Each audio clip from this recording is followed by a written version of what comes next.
வணக்கம் நண்பர்களே. எனக்கு ஒரு கிட்டல ஒரு ஒரு வீடியோ ஒன்று நான் ஃபேஸ்புக்லையும் பார்த்தேன். எனக்கும் அது அனுப்பி வைக்கப்பட்டிருந்தது. அதாவது இங்கிலாந்தில் உள்ள மாவீர தினத்தில் பணத்தை கொள்ளையடிக்கிறார்கள் பார்த்தீர்களா என்ற ஒரு செய்தி ஒன்று எனக்கு கிடைச்சிது. அதே மாதிரி அது ஃபேஸ்புக்லேயும் யாரோ ஷேர் பண்ணி கிடந்துச்சுது. ஸோ இந்த செய்திகளில் ஒரு ஆள் இந்த முகம் தெரிஞ்சுது, ஒரு ஆள் இந்த முகம் மறைக்கப்பட்டிருந்தது. ஸோ இதை என்ன கதைக்க சொல்லி பலர் வற்புறுத்தி கொண்டிருந்தார்கள். அதாவது நான் உண்மையாக இதுக்காக சொல்லல, இதில் கதைக்கிறதோ தட்டி கேட்கிறதோ இல்லாட்டி இதெல்லாம் ஒரு என்ன சொல்கிறது, இது இப்போ ஒரு லைக்குக்காகவோ இல்லாட்டி கிளிக்குக்காகவோ நான் அதை கதைக்க வரையில்லை. ஏன்டா நான் இதில் ட்ரெண்டு மாதிரி பார்க்குறேன். ஒன்று இந்த செய்தி ஏன் முகநூல் மட்டும் வருது.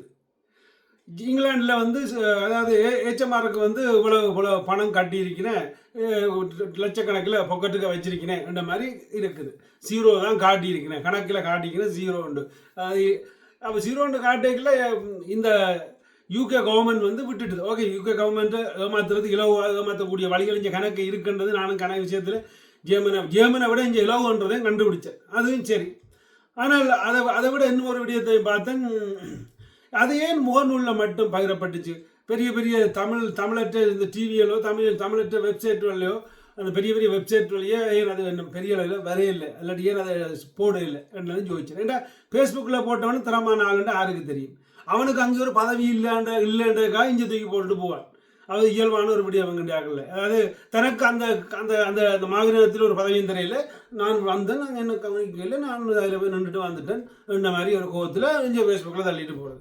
ஸோ அப்படி தள்ளுறாங்களும் இருக்கிறார்கள். அதே மாதிரி அங்கே மாவீர தினத்துக்கு இருந்து கொண்டு அதுக்குள்ள கொள்ளையடிச்சு சுரண்டி கொண்டு வீங்கி கொண்டு இருக்கிறார்களும் இருக்கிறார்கள். அதாவது வீங்குறமே சொத்து சேர்க்கிறார்களும் இருக்கிறார்கள். ஸோ அப்போ ஆரை நம்பி இதை கதைக்கிறது அதுதான் உண்மையான பிரச்சனை. ஸோ நான் மெயினாக என்னத்தை பார்க்குறேன்டா, அதாவது ஏதோ ஒன்று டண்டு எடுத்து செய்தாலும் ஏதோ ஒன்றை செய்கிறாங்களே என்றதுக்காகத்தான் நாங்களும் அதை பேசாமல் விட்டுட்டு போகிறது, அது விலத்தி போகிறது, அது கதைக்காமல். அது இதை பற்றி நான் ஒரு சின்ன விடயத்தை சொல்கிறேன். இதை பற்றி நாங்கள் எல்லோரும் தான் கதைக்கணும். அதாவது நான் ஒரு 1,20,000 டிக்டாக்ல ஃபாலோவர் வச்சிருந்தா போல நான் பெரிய ஆள் இல்லை. அது நான் கதைச்சு நாளைக்கு அதை நான் வேஸ்ட் ஆக்கவும் விரும்பலை. அந்த மாவீரங்கள் செய்கிறதையும் வேஸ்ட் ஆக அங்கே செய்கிற ஆக்கள் செய்யறதுல கூட இருக்கலாம். ஆனால் அது செயற்படுற விஷயம் நல்ல விஷயமாக கிடக்கு.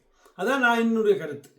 அப்போ அதை நான் அதை கெடுக்க நான் விரும்பலைன்றதில் நான் தட்டு தெளிவாக இருக்கிறேன். அப்போ அதை உண்மையாக புருவாக நாங்கள் உருவாக்கணுமாக இருந்தால், ஸோ அதுக்கு எங்களுக்குன்ற ஒரு குழுவை நாங்கள் முதல் உருவாக்குவோம். இந்த மாவீர தினத்தை நாங்கள் மக்களாகிய நாங்கள் பொறுப்பெடுக்க போகிறோம், பொறுப்பெடுத்து செக் பண்ண போகிறோம். இன்றைக்குள்ள எப்படி நீங்கள் உருவெடுக்கணுமெண்டா பெரிய பெரிய படித்தவர்களும் பெரிய பெரிய இங்கே முன்னாள் முதல் இங்கே இதோட தொடங்கினவர்களும் அடுத்தது இதை பதவி ஏற்கிறதுக்காக அங்கே செக் பண்ண போகக்கூடாது. இதுன்ற உள் விவரங்களை அறிஞ்சு இதை என்னத்துக்காக நீங்கள் இந்த பணத்தை பயன்படுத்துகிறீங்க என்றெல்லாம் போய் நியாயமாக கேட்குறேன்டா. ஒரு 1000-2000 பேர் சேர்ந்து போய் நிற்கணும். அப்படி நின்றால் மட்டும்தான் அதை நாங்கள் கேட்க முடியும். ஒருவனால் தனியாக போய் கேட்டால் அவர்கள் சொல்ல போகிறதும் இல்லை, அது நடக்க போகிறதும் இல்லை.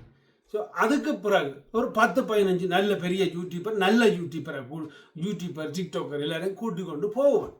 ஸோ அப்படி கூட்டிக் கொண்டு போய் கதைச்சா அது ஒரு வேறு மாதிரியான கதைக்கு நாங்கள் கொண்டு போகலாம். ஸோ அப்போ தனி ஒருவனால் ஒன்றும் செய்யணுமில்லை. அதை விட நாங்கள் முதல் அதை கெடுக்கக்கு முன்னால் நல்லா விசாரிக்க வேணும் என்றால் இன்று ஒரு தாழ்மையான கருத்து. ஸோ இதற்கு நான் ஒரு சின்ன ஒரு விடயத்தை அதாவது நான் உருவாக்கணும்னு நான் தான் நீங்கள் நினைக்கிறீங்கன்னா அது முட்டாள்தனம். அதாவது தமிழ் எலி என்ற ஒரு குரூப் ஒன்று துவங்கியிருக்கிறேன். என்னடா தமிழ் எலி என்று புலியை கேவலப்படுத்துகிறானோ என்று எண்ணிங்கன்னா அது நீங்கள் முட்டாள்தனம். சிறுக்கு இங்கிலீஷில் சொல்லப்போனால் தமிழ் மவுஸ் என்ற என்னென்னா, இப்போ பார்த்தீங்களா இருந்தால் போராட்டம் எல்லாம் டிஜிட்டலாக நடந்துகிட்ருக்கு. அதாவது இந்த இணையதளத்தில் நடந்துகிட்ருக்கு. ஒன்றில் மாவீரத்தை பற்றி ஒருவன் டாக்குமெண்ட்ஸை வெளியில் அனுப்புகிறான், ஒருவன் கொஞ்சம் கொள்ளடிக்கான்னு சொல்கிறான், ஒருவன் கண்டவாடி வீடியோ போட. அப்போ எல்லாத்துக்கும் மெயினாக சொல்ல போனால் இந்த மவுஸ் தான். ஸோ அதுதான் நான் தமிழ் எலி என்று வச்சிருக்கேன். ஸோ தமிழ் எலி என்ற ஒரு குரூப் ஒன்று துவங்கியிருக்கிறேன். அந்த ஃபேஸ்புக்கில் போய் தமிழ் மவுஸ் ஒன்று எழுதுங்க, அந்த குரூப்பில் இணையுங்க. அந்த குரூப்பில் இணைகிற ஆட்கள் எல்லாரும் இணையலாம். அங்கே என்ன நடக்குதுன்னு பார்ப்போம். அதுக்கு பிறகு எல்லாரும் சேர்ந்து ஆராய்வோம். அதுக்கு பிறகு நான் அந்த செய்தியை வெளிவிடுவேன். போய் எல்லாரும் சேர்ந்து ஒரு 2000-3000 பேர் நாங்கள் சேர்ந்துட்ட மாதிரி இருந்தால் அதுக்கு பிறகு நாங்கள் 2000-3000 பேர் போய் அந்த இடத்துல போய் நின்று கேட்போம் கேள்வியை. அப்போ 2000-3000 பேர் கேள்வி கேட்கல எந்த மாவீர நான் எந்த மாவீரன் இப்போ பேர் சொல்லல, எந்த மாவீர தினம் என்றாலும் எங்களுக்கு பதில் சொல்லியே ஆகுவோம். ஸோ அதுதான் அடுத்த கட்ட நடவடிக்கை. ஸோ இதை செய்ய தயாரண்டா வாங்க தமிழ் எலியில் சேருங்க. தமிழ் எலி உங்களுக்காக மட்டுமில்லை, நீங்களே அந்த தமிழ் எலியை இயக்குறீங்க, அவ்வளவுதான். இதில் அங்கே ஆறு அதுக்குள்ள பெரியாள் ஆறு சின்னாள்னு ஒன்றுமே இல்லை. அங்கே எல்லார்ட்ட கருத்தையும் எடுத்து எல்லாரும் இந்த கருத்துக்கு நாங்கள் செயற்பட போகிறோம் என்று எல்லார்ட்டையும் பெர்மிஷன் கேட்டு தான் நாங்கள் புறப்பட போகிறோம் இந்த இடத்துக்கு. ஸோ இதை நீங்கள் ஓமண்டா வாங்க தமிழ் எலியில் சேருங்க, அதாவது தமிழ் மவுஸில் சேருங்க. அந்த மவுஸில் இருந்து நாங்கள் உருவெடுப்போம் எப்படி இதை எல்லாத்தையும் தீர்வு காண்றதுன்றது. அதாவது இதுக்கு மட்டுமண்டு இல்லை. உதாரணத்துக்கு நான் இன்னும் ஒரு வீடியோவில் சொல்லியிருந்தேன்.